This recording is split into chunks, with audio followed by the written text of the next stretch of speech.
My first thought is that everybody in podcasting should probably send a royalty to Joe every time we do a podcast, because I do think he blew open the medium. And also he's enormously successful. He's sort of set a vibe for podcasts, and that is, I don't try to play gotcha with who are my guests. I try to present them in their best light, and I think Joe kind of set the tone there. I think he's, generally speaking, he attempts to position people in their best light. Now, this is the problem, though.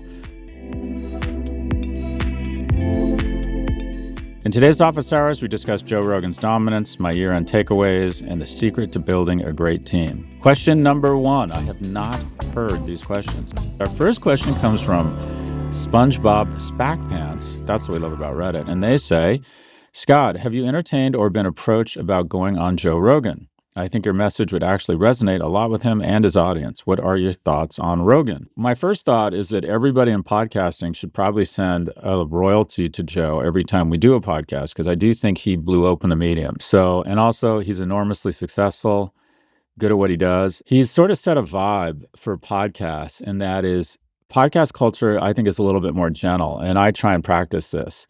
And that is, I don't try to play gotcha with who are my guests. I try to present them in their best light. I'll occasionally push back, and it's a fine line, but I want to let people run and give them the benefit of the doubt, and then push back enough to challenge stuff that my listeners are probably asking.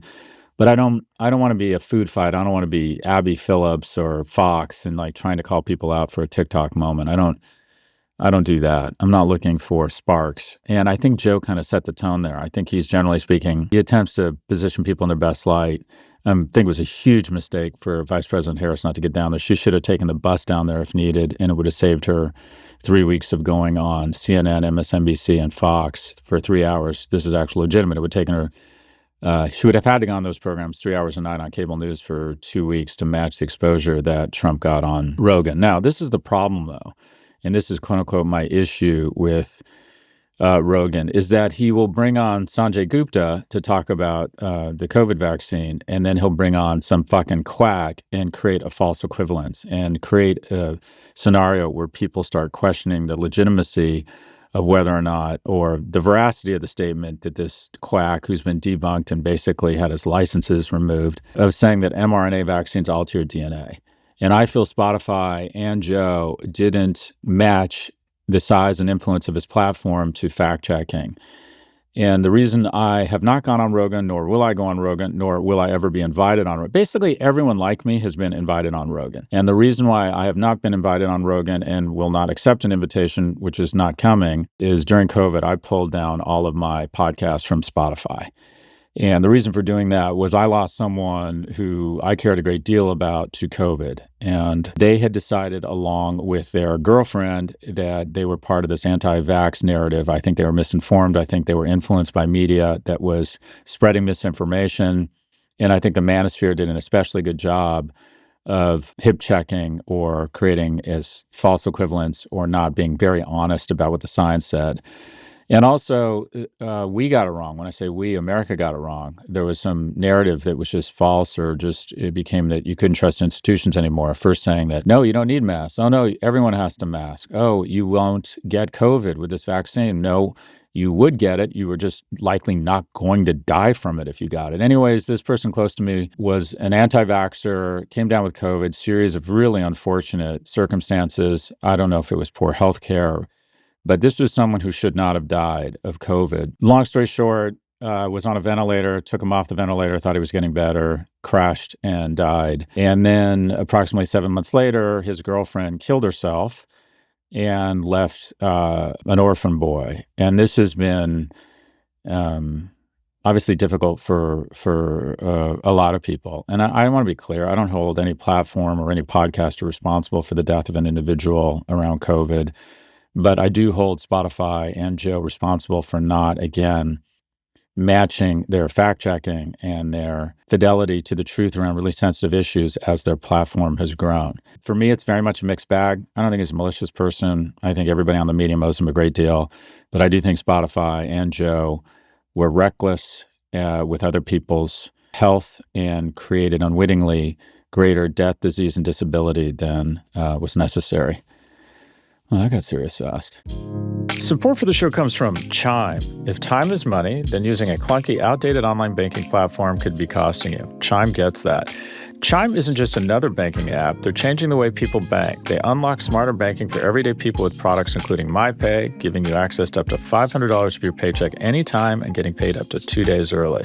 Forget overdraft fees, minimum balance fees, or monthly fees. Chime is built for you, not the 1%. With Chime, you can build your credit history stress-free with your own money thanks to the new Chime card. Chime is not just smarter banking, it's the most rewarding way to bank. Join the millions who are already banking fee-free today. It takes just a few minutes to sign up. Head to chime.com/Prof G.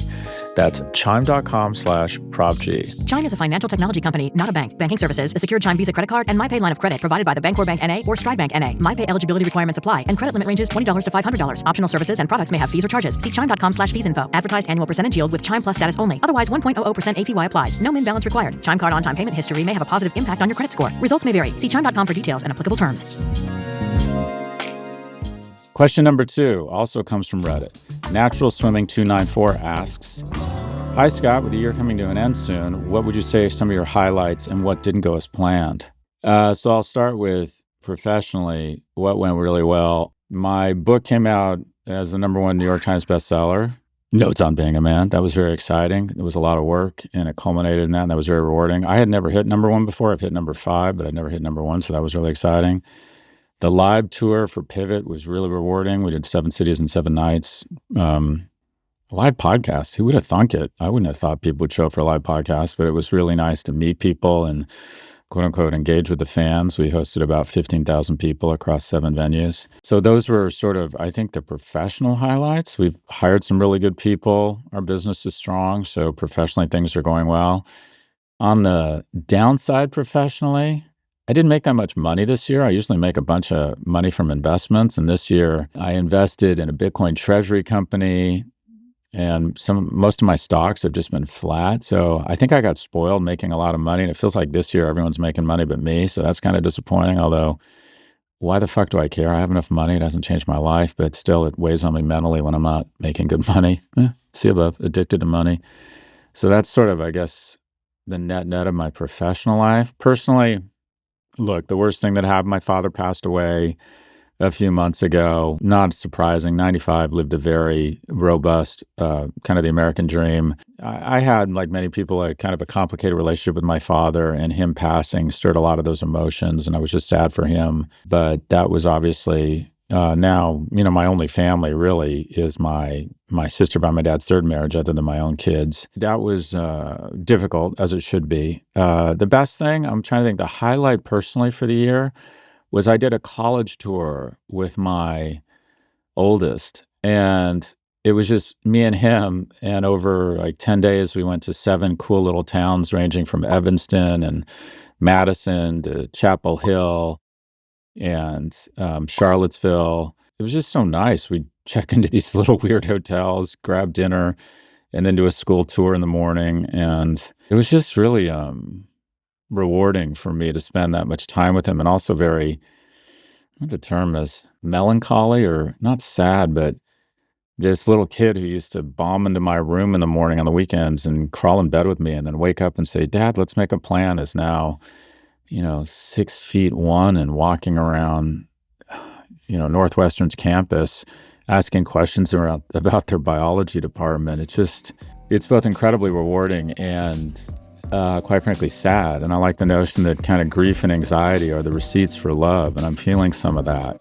But that was the best. I had a great summer. I lead a life of privilege. I did amazing things. I've gone amazing, places and stuff, done cool stuff. I spend most of my money on experiences, not on things. But that was the highlight, was the college tour with my son.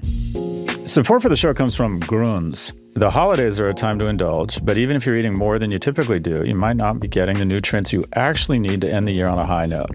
Grunz may be able to help you fill the nutritional gap so that you can enjoy it all guilt-free. Grunz is a convenient, comprehensive formula packed into a tasty little pack of gummies.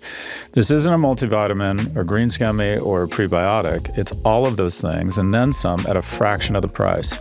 And bonus, it tastes great. Every Grunz snack pack is filled with 6 grams of prebiotic fiber, which is more than than what you get in 2 cups of broccoli. Plus, Grunes are nut, gluten, and dairy-free, vegan, include no artificial flavors or colors, and are backed by over 35,000 research publications.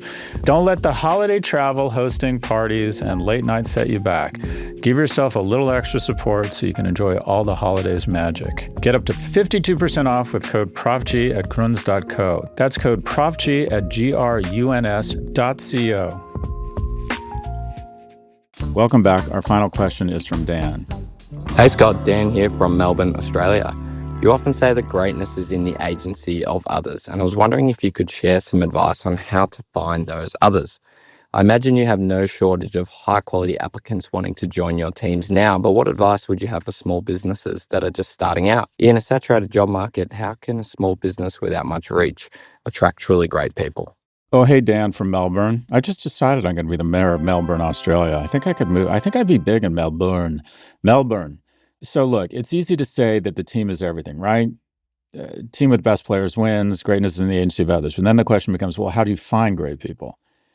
And what I have found is you're constantly posting, telling people you're looking for people when you are looking for people. And my approach to hiring, and I'm not sure it's the right approach, but it's my approach and it's worked, is I tell people, everyone I know, do you know anyone smart, really good? And it doesn't matter if they're looking, but I'll say to people, especially we have a strong kind of referral system in our company, who are really smart people you know in your peer group. And let's bring them in and tell them about our company and see if they'd be interested in joining us. I do not really believe in the power of interviewing. I mean, that kind of bottom and top 10%, the tails of people in interviews, occasionally meet someone you're like, okay, this is obviously not a fit. And occasionally meet someone you think, Jesus Christ, this person is just so impressive. I'm pure about reference hiring. And that is, and I always tell the story, but Ed Elson, who's my co-host at Prof G Markets, or now that he's hosting 5 days away, I should say I'm his co-host. But essentially this woman, Joanna Coles, called me and said, you must hire Edward Elson. That's my woman's British impersonation. And I said, well, for what role? And she said, it doesn't matter, you idiot. She basically said, you got to hire this guy. And if somebody I trust calls me and says, you got to hire this person, I'll hire them. I find reference hiring is absolutely the way to go. But I'll make it clear to the person, all right, this isn't a friend or someone you want to do a solid for. This is someone you think, you know, that if I hire, pretty much sight unseen, they're going to work out. Now, everyone has to interview them. Everyone has to agree that they would like to work with them.